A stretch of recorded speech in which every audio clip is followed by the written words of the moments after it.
What's going on, everyone? So welcome to my latest video. This is of course part of a series where I focus on Academy Award Best Picture winners. I've done the 1920s to 2010s. In this case, I decided to, and as you probably already know by clicking on this video, I decided to focus on top 10 worst Academy Award Best Picture winners. And the thing is with this ranking list, it's going to be a little bit different than what other people have done in terms of worst Best Picture winners list. See, I've seen every single Best Picture winner, so I decided to have it where I pick one movie per decade. That's one Best Picture. And in the case of the 1930s to 2010s, the number 10 slot of each decade I put in a pile, and then in the case of the 1920s, the number 3 slot, because there was only 3 Best Picture winners, put that number 3 in with those number 10s, and then I decided to rank them.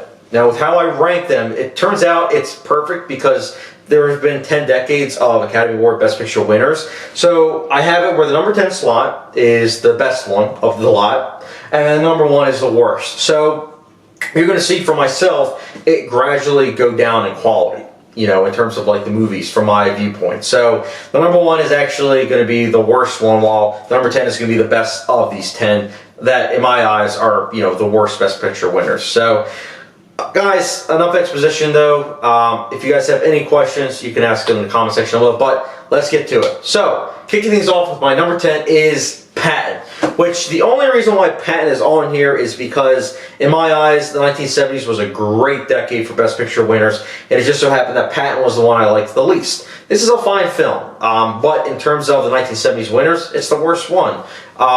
It's overlong, but it is very well acted, and it is handsomely presented. So, not a bad movie, it just so happens to be in a great decade full of movies that won Best Picture. So, that's my number 10. My number 9 is Chicago, which is definitely a style over substance movie, and it's one of the reasons why I'm not the biggest fan of this movie. I think it's okay, but it's definitely a movie that the premise is so intriguing that I really do wish that it capitalized on it. You know, I always hate that about certain movies where it has such a great premise, and then it doesn't really kind of take advantage of that. It just plays it safe. And Chicago definitely feels like that. It's stylish, it's well acted, some of the music numbers are catchy, albeit forgettable, but that's the thing with this movie, it's overall forgettable, and if you know the premise, you know that that shouldn't be the case. So that's my number 9. My number 8 is The King's Speech, which, well, it looks like the Weinstein brothers are at it again.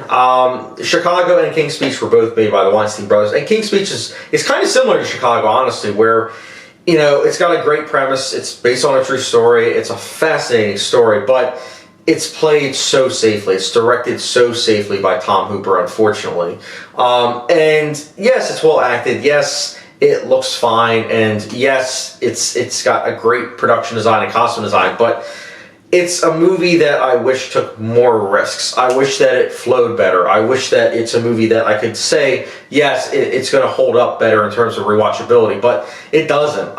The King's Speech, just to give you an idea, I saw it 8 years ago, and I remember really liking it, and I decided to rewatch it during quarantine, and it went down a lot. Like, now I just look at it as like an average movie. Meanwhile, The Social Network, which also got nominated, I've seen probably 24 times or so. Love that movie. I think that is what should have won Best Picture. But, you know, the Weinstein brothers, you know, let me tell you, they were at it with, you know, 2010 and then 2002 with Chicago. So, crazy, man. But, yeah, that's my number 8 with King's Speech. My number 7 is Tom Jones. It's trying to be a comedy. I just didn't really find it to be funny. And more importantly, I think the story is very subpar.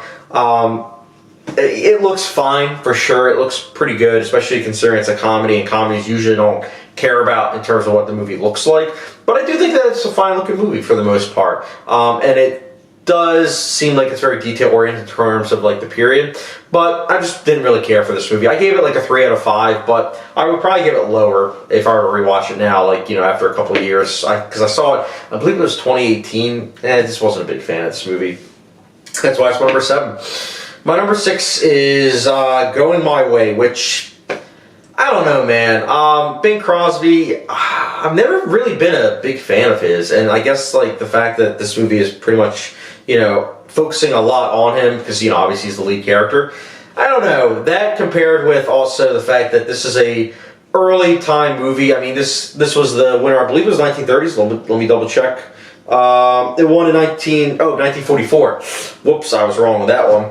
But anyway, still applies. See, early musicals focused a lot on the music. It was very paper thin in terms of plot, and this is definitely a fine example of that movie, because this is a paper thin movie. I mean, there really isn't much to it, unfortunately.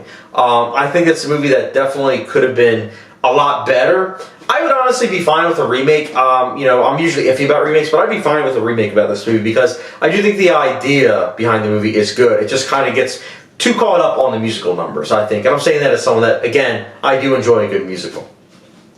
So that's my number 6. My number 5 is a movie that, oh man, I know I'm going to get a lot of hate for this, but you know what? Come at me, guys. My number 5 is Forrest Gump. Look, I am so glad I rewatched this movie during quarantine, because this was a movie that I saw like 6, 7 years ago. No, 7, 8 years ago, actually, my mistake. I saw it 7, 8 years ago, and I gave it like a 3.5 out of 5-star rating, and I think a lot of that had to do with the fact that I know a lot of people loved it. So I was still kind of finding my voice, and I knew I wasn't the biggest fan of it, and I also at the same time was like, but it has its merits. I know that there's stuff that, you know, I appreciate about it, so that's why I gave it like a 3.5, because in my eyes, back then, that was kind of like a mixed movie for me, but obviously now 3.5 is like a really good rating for me. And I thought that maybe it would be kind of like Titanic, where Titanic I gave it the same rating as Forrest Gump, and then years later I rewatched and I actually really like it. No, Forrest Gump was the opposite. Forrest Gump I actually really hate now. It has its merits for sure. I think the visual effects hold up mostly. I think the score is really good. It is very well shot. But my goodness, the characters, the story, the treatment of women, the ending, it's too much, man. It really is. It's very miscalculated. I think it's very manipulative to a fault. I wanted to like this movie a second time. I really did, but I did not like this movie the second time.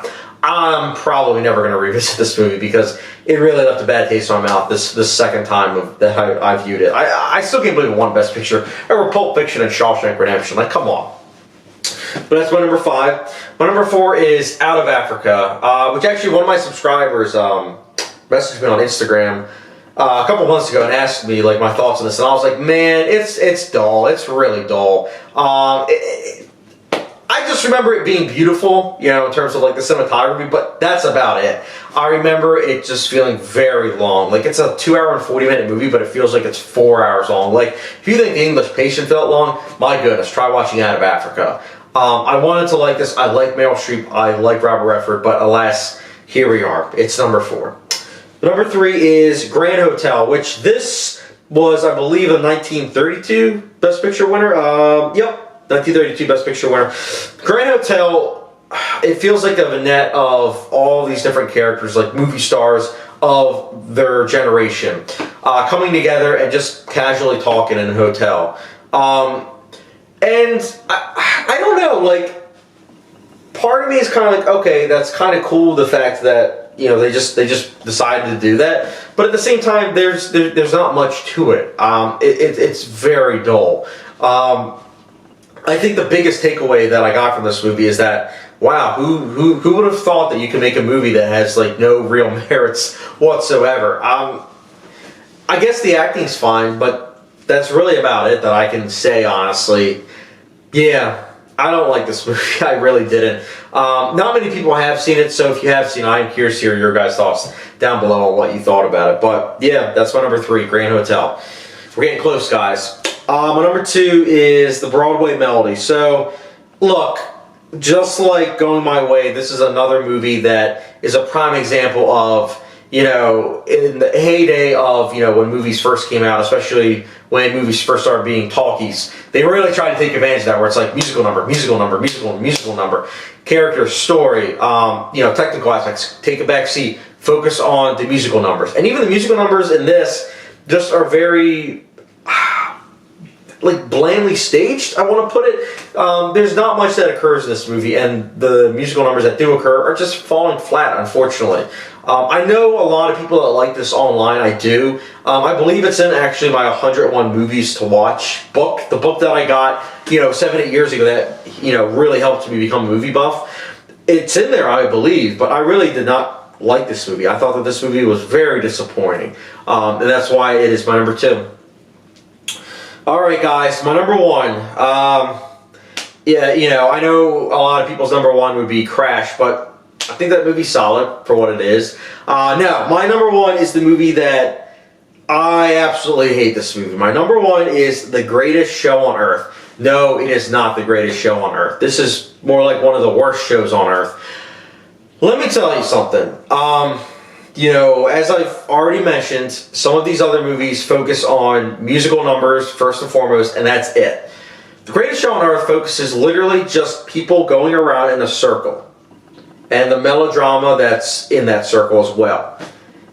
It's such a manipulative, miscalculated, easily Oscar bait movies. Like when people say that the Weinstein brothers made Oscar bait movies, I'm like, yes, but you want to know the most Oscar baiting movies, The Greatest Show on Earth. That is a movie that you literally have so many great actors and they're not doing anything. It is easy for these actors. It's such a paycheck role for each and every one of them, which is kind of crazy because like, you would think that if you have all these actors on set that you would want them to do stuff instead of just going around in a circle. Melodrama, going around in a circle. Like, there's no real plot or story to this movie. And fine with a movie if it doesn't have that and it has other merits. Like, there are a lot of slice-of-life movies out there. Linklater or anyone, but this just didn't have any merits whatsoever. I am sorry that I saw this movie, but guys, that's my number one. I'm curious if you guys have seen it and if you guys feel differently or feel the same. But anyways, I'm also going to be doing probably top 10 Best Picture winners, where that's going to be my number one pick for each decade, and then putting it in a pile and then ranking it. And then I'm also just going to probably do like where I just pick random ones where I actually feel like the genuine ones of my top 25. I'll probably make a list like that, and then maybe I'll rank them all.